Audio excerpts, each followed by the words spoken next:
Assalamualaikum warahmatullahi wabarakatuh. Nama saya Liandra Nirmada dari 12 MIPA 1, ingin mengutarakan pendapat saya dari beberapa pernyataan yang telah disampaikan oleh guru sejarah saya.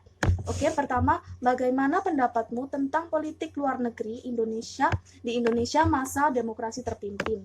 Oke, menurut pendapat saya pribadi, politik luar negeri di Indonesia ini bisa dikatakan cukup baik. Kenapa? Karena terlihat dari bagaimana aksi pemerintah menyelesaikan permasalahan konfrontasi antara Malaysia dan Indonesia. Dan Indonesia dalam politik luar negeri ini, Indonesia juga dapat kembali menjadi anggota PBB, bahkan ikut serta dalam pemrakarsa ASEAN yang benar-benar berjalan dengan lancar dan dapat menciptakan tali persaudaraan dengan negara lain dengan baik.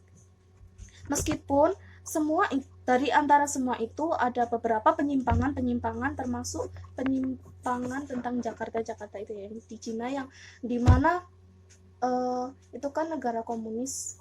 Ada beberapa masyarakat yang menyatakan bahwa dampaknya mungkin bisa hingga saat ini gitu ya. Nah, jadi bisa juga menurut pendapat saya untuk kejadian-kejadian penyimpangan seperti itu bisa kita jadikan pembelajaran untuk kita di masa mendatang. Kedua, inflasi merupakan salah satu permasalahan ekonomi yang terjadi pada masa demokrasi terpimpin. Terkait masalah kenaikan harga minyak goreng seperti sekarang, bagaimana upaya pemerintah mengatasi permasalahan ekonomi tersebut menurut pendapatmu? Oke. Nah, seperti yang kita tahu, kenaikan harga BBM yang terus naik menyebabkan inflasi semakin meningkat dari tahun ke tahun. Ada beberapa pendapat yang menyatakan hal ini dilatar belakangi oleh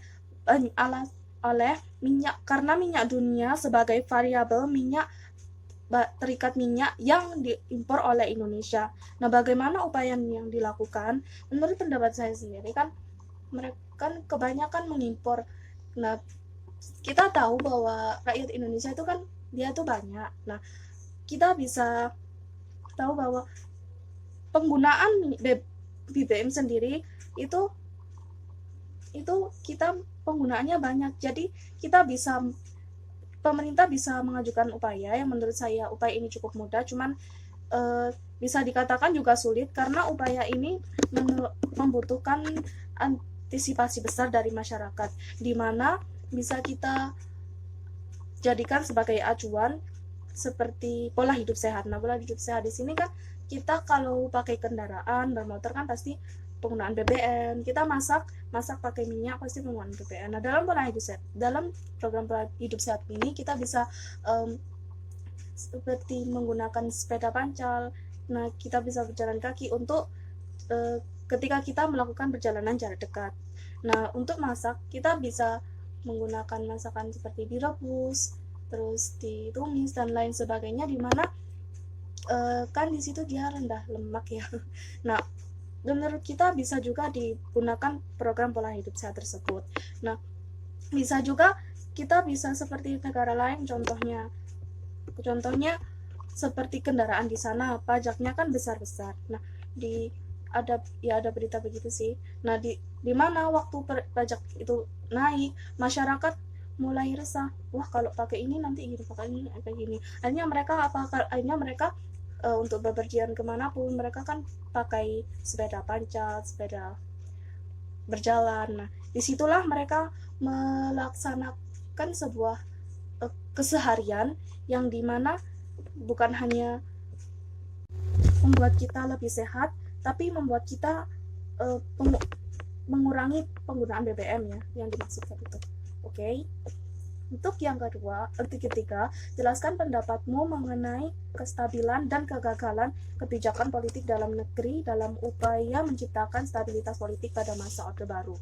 Mengenai keberhasilan dan kegagalan, menurut saya benar-benar tidak seimbang ya, karena pada masa itu pemerintah itu seakan merasa semua berjalan dengan baik, tapi kenyataannya mengandalkan suntikan dana dari negara besar. Nah, untuk menstabilkan ekonomi Indonesia ini, menurutku itu agak lucu aja sih, karena kita kan negara yang dimana banyak sumber dayanya, yang dimana sumber daya itu mendukung kita menjadi negara yang lebih mandiri. dari negara lain. Namun kenyataannya kita hanya bisa merendahkan negara sendiri lah istilahnya, mengandalkan suntikan dana dan menumbuhkan beberapa bibit korupsi. Nah, ya, tapi setidaknya untuk kelebihannya kita bisa menstabilkan sedikit pembangunan di negara Indonesia. Oke. Untuk pertanyaan keempat, implementasi pembangunan nasional masa Orde Baru berdasarkan pada trilogi pembangunan. Salah satunya adalah pemerataan pembangunan terkait mengenai berbagai macam ekonomi yang diberikan oleh pemerintah di era sekarang. Apakah ada dalam kenyataannya sudah dapat dikatakan sudah adanya pemerataan pembangunan atau belum? Berikanlah penjelasan. Oke. Di sini kita tahu bahwa pemerataan wilayah pembangunan itu belum terselesaikan. Jadi setiap daerah itu belum benar-benar terselesaikan. Mungkin ada di daerah-daerah yang mungkin cukup terpandang ya. Untuk daerah-daerah pelosok di situ kan belum merata. Nah, di sini saya sendiri juga masih bertanya-tanya, kan ada beberapa pendapat di mana kalau ada hal seperti itu pemerintah daerah harus mengajukan, lalu mengajukan ke pemerintah pusat, disitulah diberi pembangunan. Nah, di sini yang saya pertanyakan, yang berpengaruh dalam pemerataan pembangunan ini kan ya benar pemerintah pusat sih, tapi bagaimana dengan pemerintah daerahnya? Jika semisal kan banyak tuh daerah-daerah yang itu masih belum merata, tapi daerahnya tidak ada yang ke pemerintah pusat misalnya, tapi saya nggak tahu lagi sih. Nah, disitulah pertanyaan saya, apa pemerintah daerah yang memang belum sampaikan ke pemerintah pusat, apakah masyarakat sendiri yang kurang berpartisipasi juga untuk mengajukannya ke pemerintah daerah masing-masing, atau pemerintah daerahnya yang emang sengaja, dan di situ saya masih agak bingung juga. Oke, terima kasih. Wassalamualaikum warahmatullahi wabarakatuh.